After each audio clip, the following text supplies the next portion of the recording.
Mais Saúde retorna, um segundo bloco, com uma pergunta que havia sido deixada no ar. Enfermeira Roberta, qual a relação entre os procedimentos invasivos necessários, inevitáveis, com relação à infecção hospitalar e as outras causas que não sejam os procedimentos médicos invasivos? Nós temos sim, quando o paciente passa por um procedimento invasivo, ele tem mais chances de adquirir infecções, porque nós geramos para eles mais portas de entrada, né? Ao paciente, por exemplo, que está entubado em ventilação mecânica, nós proporcionamos para esse paciente esta porta de entrada. A sedação faz com que esse paciente reduza o ato de expelir micro-organismos que vão ter um trânsito mais facilitado por ter o tubo orotraqueal. Então, nós geramos, sim, um aumento das portas de entrada, um acesso profundo, por exemplo.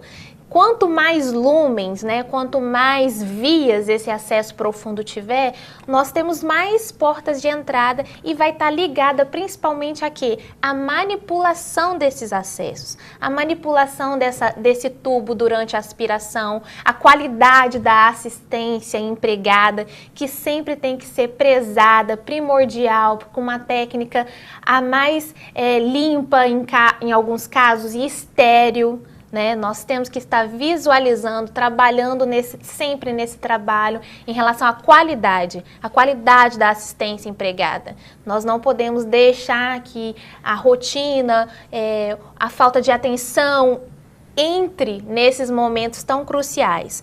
Quando nós conseguimos empregar uma boa qualidade, nós conseguimos assim ter um bom retorno e esse paciente poder sair da sua situação de facilidade de aquisição de infecção, sair dali ileso.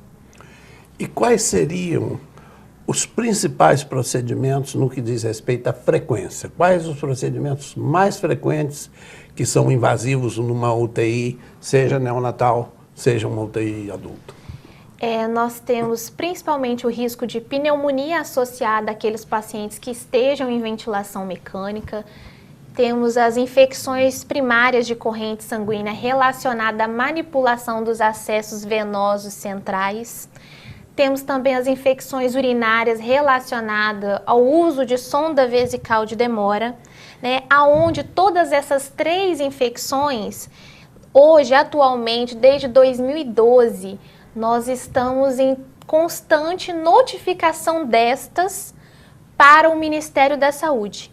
Toda instituição hospitalar que se preza, que tem um trabalho de controle e prevenção de infecção hospitalar de qualidade, ele faz esse link, a prestação destas informações direta com o Ministério da Saúde por meio de um veículo de informática chamado FormSUS, aonde nós levamos essas informações e hoje também notificamos o perfil epidemiológico de cada uma dessas unidades, seja ela uma UTI adulto, uma UTI pediátrica ou até mesmo a parte de enfermarias, ambulatórios dessa instituição e centro cirúrgico.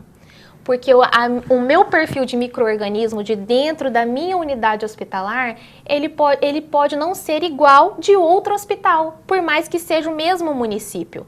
E se tiver uma bactéria igual aqui e no hospital B, por exemplo, o perfil de resistência ao antibiótico que pode estar sendo usado pode ser diferente. E nós temos que traçar esse perfil dentro da unidade.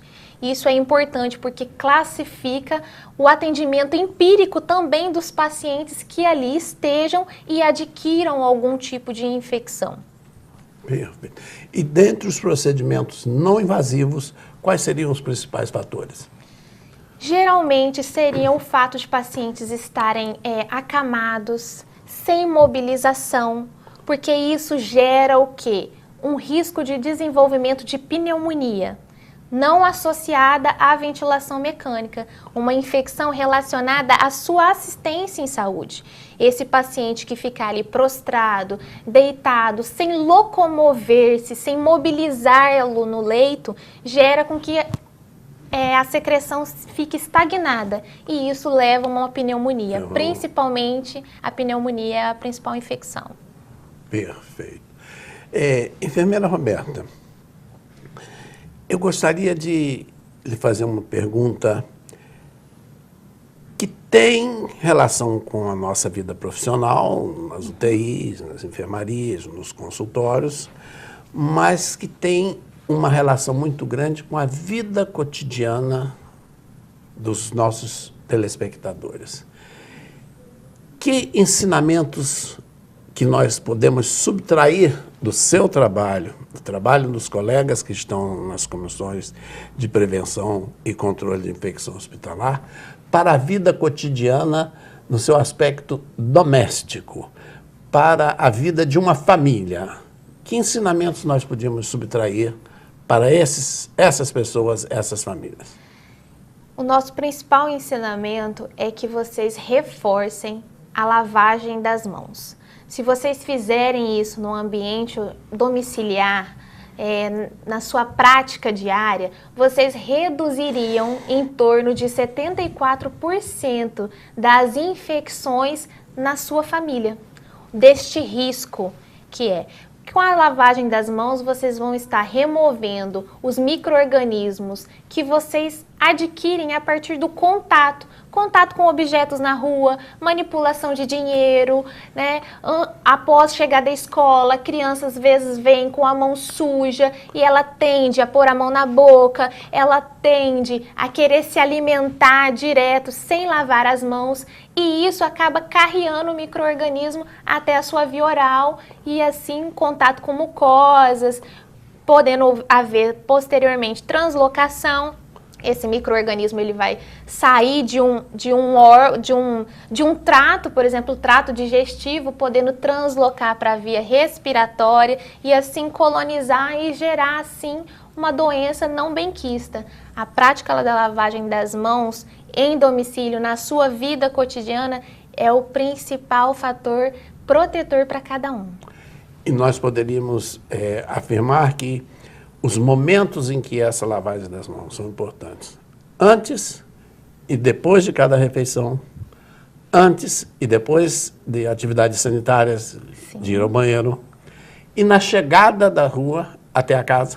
Na chegada da rua até a casa, após manipulação de dinheiro, sempre que você estiver em casa, estiver trabalhando no seu jardim, com as suas plantas, é importante você estar fazendo a higienização das mãos, antes de manipular os alimentos, na preparação deste alimento também. Roberto, aproveitando a sua presença, que é bastante cara no sentido da produção de saúde que advém dos seus ensinamentos, eu terminaria com uma pergunta para que você nos responda no próximo bloco. A medicina americana, ela tem um foco muito grande no uso de químicos para a asepsia dos ambientes. Né? E a medicina europeia frisa mais as questões ambientais na higiene do que as questões químicas propriamente dita. Eu me recordo que quando do advento da pandemia de cólera, ou da semi-pandemia de cólera, há algumas décadas atrás, na França chegaram vários pacientes com cólera e nós tivemos 0 casos de cólera. E convenhamos, embora estejamos em público, que os franceses não são muito habituados a lavar as mãos. Mas tem uma higiene ambiental de primeiríssima. Saneamento em 98% a 99% dos domicílios. Eu queria que você nos falasse um pouco da importância do saneamento e da importância dessas questões de hábitos individuais no nosso terceiro bloco. Terminamos aqui o nosso segundo bloco com a presença extremamente útil e também extremamente encantadora da enfermeira Roberta Risso.